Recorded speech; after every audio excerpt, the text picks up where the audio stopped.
بسم اللہ الرحمن الرحیم۔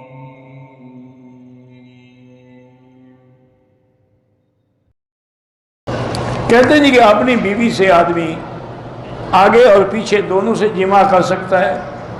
پیچھے سے جماع کرنے پر اللہ کے نبی نے لعنت بھیجی ہے کہ من اتی فی دبر امرأتہ فعلیہ لعنت اللہ، جو آدمی عورت کو غلط استعمال کرتا ہے اس پر اللہ کی لعنت ہوتی ہے۔ اب تمہاری مرضی ہے کہ اپنی بیوی کے باوجود لعنتی بنتے رہو، تو اس کا ہم کیا کر سکتے ہیں؟ اصل مشکل یہ ہے کہ آج کل ہم جس دور سے گزر رہے ہیں نا جی، یہ بڑی فحاشی اور عریانی اور بے حیائی کا دور ہے۔ فلمیں ہیں، اچھا پہلے تو لوگ پھر بھی فلم دیکھنے کے لیے جاتے تھے، اب تو آج ہر آدمی کے ہاتھ میں اور جیب میں موبائل ہے، جب چاہے فلم دیکھ لے، جب چاہے جو چاہے دیکھ لے۔ تو اس وجہ سے یہ ساری بے حیائی پھیل رہی ہے، ورنہ آج سے 10 سال پہلے بھی کوئی مسئلہ نہیں پوچھتا تھا۔ یہ مسائل اب پیدا ہوئے ہیں کیونکہ فلمیں دیکھ دیکھ کے یہ سیکھ رہے ہیں۔ اور کچھ بدبختی یہ ہے کہ شیعہ نے اپنے کتابوں میں بھی لکھا ہے کہ جائز ہے، اور ان کے علاوہ بعد ہمارے یعنی مسلمان شیعہ بھی نہیں، انہوں نے بھی اپنی کتابوں میں لکھ دیا کہ جائز ہے۔ انا للہ و انا الیہ راجعون۔ کہتے ہیں جی عورت کو تیار کرنے کے لیے پہلے اسے طلاق یا کوئی جنسی باتیں بالکل کرنی جائز ہیں، کیونکہ قرآن بھی یہی کہتا ہے۔ اللہ نے قرآن میں فرمایا ہے کہ یسألونک عن المحیض قل هو اذى فاعتزلوا النساء فی المحیض ولا تقربوهن حتى يطهرن فاذا جب وہ پاک ہوئے فاتوهن من حيث امركم الله ان الله يحب التوابین ويحب المطہرین فاتوا حرثکم۔ قرآن کہتے ہیں حرث اپنی کھیتی کی جگہ، تو کھیتی میں تو ہل بھی چلانا پڑتا ہے، پانی بھی لگانا پڑتا ہے، اس کی چھانٹ چھکال بھی کرنی پڑتی ہے، بوٹیاں بھی مارنی پڑتی ہیں، تبھی کھیتی ہوگی نا۔ تو اس لیے سب جائز ہے۔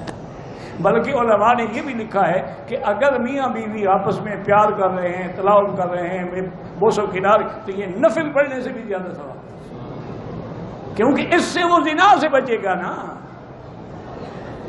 اور اگر محبت نہیں ہوگی تو وہ منہ کالا کرے گا، جہنم میں جائے گا۔ اگر عورت اپنے مرد کے اس شرمگاہ پہ بوسہ دے، بہرحال یہ شریعت کے خلاف۔ ایک ہی وقت میں 2 یا 3 بیویوں سے جماع کر سکتے ہیں جی، کر سکتے ہیں، کیوں نہیں کر سکتے؟ اگر اللہ نے تمہیں طاقت دی ہے کر سکتے ہیں۔ اور یہ تو حدیث میں بھی ہے، میرے آقا جب حج پہ تشریف لا رہے تھے تو ساری بیویاں ساتھ تھیں، اور آخر میں آپ کی 9 بیویاں تھیں، 11 سے نکاح ہوا لیکن آخر میں 9 تھیں۔ وہ 9 کی 9 بیویاں ساتھ تھیں۔ حضور مدینے سے ذوالحلیفہ آ گئے، وہاں قیام فرمایا، رات گزاری، تو اسی رات میں حضور نے اپنی ہر بیوی کے ساتھ جا کے مجامعت کی تاکہ سنت بھی پوری ہو جائے اور احرام سے پہلے سب کے خواہشات نفسانی بھی مٹ جائیں۔ تو اگر یہ ناجائز ہوتا تو حضور سب سے کیوں ایسی بات کرتے؟ جائز ہے۔ کوئی آدمی عورت کے ماہواری کے ایام میں ہم بستری کرے، وہ گناہ گار ہے، توبہ بھی کرے، صدقہ و خیرات بھی کرے، قرآن کے خلاف ہے کہ یسألونک عن المحیض قل هو اذى۔ حیض کی حالت میں عورت سے ملنا، فرمایا اللہ نے پلیدی ہے، تکلیف ہے، فاعتزلوا النساء فی المحیض، بالکل دور ہو جاؤ، حیض کی حالت میں ان کے قریب نہ آؤ۔ اچھا یہودی تو یہ کرتے تھے کہ اگر عورت حیض میں ہو ان کے گھر بھی نہیں آ سکتی تھی، دوسرے کمرے میں رہتی تھی، برتن بھی دوسرے، کپڑے بھی دوسرے، کھانا بھی الگ، ہر چیز الگ۔ لیکن اسلام نے کہا کہ نہیں، یہ سزا تو نہیں ہے، اکٹھے رہ سکتے ہو، بیوی کھانا بھی پکا سکتی ہے، میاں بیوی کھانا اکٹھے کھا سکتے ہیں، بلکہ ایک بستر پہ لیٹ بھی سکتے ہیں، لیکن جماع کرنا جو ہے وہ حرام ہے۔ اور یاد رکھیں کہ حیض کی حالت میں جماع کرنے سے دونوں کو ایسی ایسی بیماریاں لگتی ہیں پر جن کا دنیا میں بھی علاج ہی نہیں۔ یہ ایڈز کہاں سے آیا ہے؟ اسی سے تو آیا ہے نا، کیونکہ ان کے نزدیک تو ہے شاید کچھ ہے، کنڈم چڑھا لیا اور وہ ٹھیک ہے، کام کر لیا۔ انا للہ و انا الیہ راجعون۔ نتیجہ یہ نکلا ہے کہ آج کتے کی موت مر رہے ہیں، دوائی کوئی نہیں دنیا میں۔ قرآن کی مخالفت کرو گے تو مر جاؤ، اگر غلطی ہو گئی ہے توبہ کرو، اور بلکہ 1 دینار کے قریب صدقہ بھی کرو۔ صحیح حدیث میں ہے، ایک آدمی نے مکے کا آدمی تھا، اس نے انصاری لڑکی سے شادی کی، یعنی لڑکی مدینہ منورہ کے انصار کی تھی، شادی کرنے والا مکے کا مہاجر تھا۔ میاں بیوی جب رات کو اکٹھے ہوئے، اب وہ بیوی کو کہا ایسے لیٹ جاؤ، کھڑی ہو جاؤ، ایسے بیٹھ جاؤ، ایسا۔ اس نے کہا کیا کہتے ہو تم؟ ہم تو صرف سیدھا سو کے جماع کراتی ہیں۔ انہوں نے کہا یہ کیا مطلب ہے جب شریعت میں؟ انہوں نے کہا نہیں بالکل، حضور سے پوچھیں گے پھر اس کے بعد جیسے تمہاری مرضی آئے کرنا۔ انہوں نے کہا ٹھیک ہے۔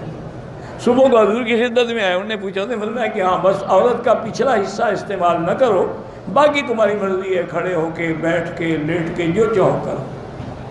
فاتو حرثکم انا شئتم۔ تو یہ میری بیٹی ایسے مسئلے ہوتے ہیں، کوئی اس میں یہ بات نہیں ہے کہ میں کیوں جواب دیتا ہوں، یہ دینا پڑے گا، ورنہ وہ تو ساری زندگی پھر چوستے رہیں گے۔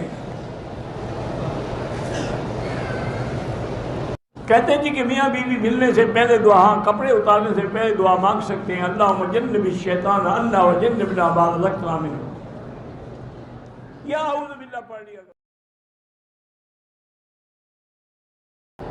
کہتا ہے کہ بعض اوقات میاں بچہ دودھ پی رہا ہے، اس وقت بھی خاوند اپنی بیوی سے مل سکتا ہے، لیکن بہتر یہ ہوتا ہے کہ ایسے حالات میں نہ ملیں، چاہے بچہ دودھ پینے والا ہو، اس کے دماغ میں ہر چیز آتی ہے جو کچھ تم کر رہے ہو، وہ ایک کمپیوٹر ہے، اس میں فیڈ ہو رہی ہے ہر چیز، وہ بول نہیں سکتا لیکن بڑا ہوگا اور پتہ لگے گا میرے باپ کا یہ حال ہے۔